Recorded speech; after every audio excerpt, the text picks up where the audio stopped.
The tubular cast-on off of the Italian cast-on creates this beautiful rounded edge. But when you cast on a lot of stitches, it will end up looking like this. So let's take a little scrap yarn and make that easier. First, let's quickly break down the Italian cast-on and you'll see why it gets so twisted. The first thing I'm going to do is take that tail and cross it to the front. I'm holding my hand similar to long tail, but instead of working with all 4 pieces of yarn, I'm only going to be working with 2. Now, if you ever lose track of where you are going next, notice what piece of yarn is crossing on top. My thumb yarn is crossing on top, so I know I'm going to the finger yarn. So I'm going to go under the finger yarn and under the thumb yarn. Look familiar? I'm purling.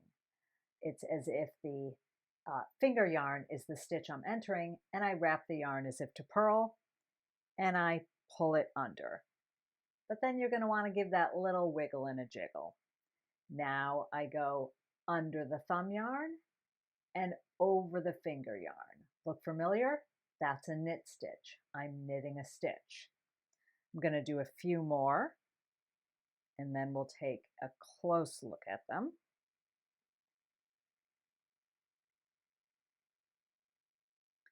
So you'll notice if I zoom in and I look directly at the base of that stitch, I can see, yeah, smooth V, that looks like a knit stitch. Notice thumb is crossed over, so I know I'm going to go to the finger and scoop that through. And if I take a look at the base of that stitch, oh, look at that purl bump. But as you can see, after a while, they're going to just spiral around your needle.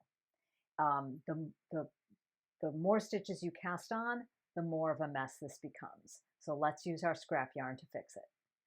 The first thing I'm going to do after I have that first cross of yarn to the front is I'm going to take a bit of scrap yarn and I'm going to hold it under the needle.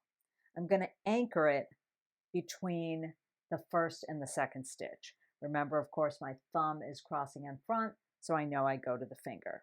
So this is the first stitch. That's 1, 2, 3, 4, 5. I'm going to do this every 5 stitches. You can also do it every 10.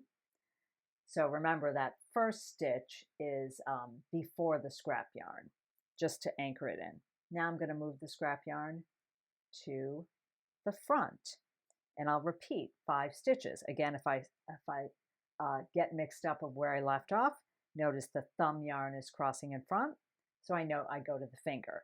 By the way, if you try to go to the thumb again, it ends up just feeling like it kind of unravels a bit. So, you know, thumb yarn crossing in front, I go to the finger. 1, 2, 3, 4, 5, and I'm going to cross that scrap yarn to the back. So you can see what's happening is I have every 5 stitches a bit of scrap yarn. Again, if I lose track of where I'm going, oh, look at that, the finger yarn is crossed to the front, so I know I go to the thumb. And what I want you to really look at is what you're really doing is knitting and purling. So if I'm going to create a knit stitch, I know I have to enter the thumb as my stitch and wrap that yarn under, scoop it through, that's a knit. When I purl, my yarn's in front. So I'm going to enter the stitch that is my finger yarn, and I'm going to wrap that yarn around the needle as if to purl. So there's 1, 2, 3, 4, 5, move the yarn. So I'm going to do this a few more times, and I'll meet you back here. 1, 2, 3, 4. This is going to be my last one. So for the last one, instead of scooping it under, I'm going to give a little half twist and just secure that on my needle. But I'm going to zoom out and show you kind of this mess that I have. So you can see, especially at the end where those stitches get down to the cable, they'll want to kind of spiral around each other. So the fact that we have this scrap yarn allows me, give a little tug, it allows me to use that scrap yarn to unravel all those stitches. So right here you can see, hey, wait a minute, how could it be at the front and again at the front? I know what I should have is front, back, front, which means right there, hey, wait a minute. There we go. That's got to go to the back. So now front, back, front. Same thing over here. Wait a minute, those are all spiraled around each other. And back. So once I get these all lined up, I'm going to leave this scrap yarn in place while I work my first row. So let's just take a look at that. So the first thing I want to do when I turn this around and I get ready to work is just at the very beginning, I'm going to hold that tail against the back of the work. Now you can see even clearer as I turn it around that what you should have is scrap yarn in front, in back, in front, in back. See how when it gets down to the cable it wants to swirl around, but the scrap yarn tells me how to face them. Scrap yarn in front, scrap yarn in back, scrap yarn in front. So I'm going to keep that scrap yarn in place as I work across that first row of double knitting. And again, this isn't really a tutorial on how to do the Italian cast on, but I'm just showing it to you as I work.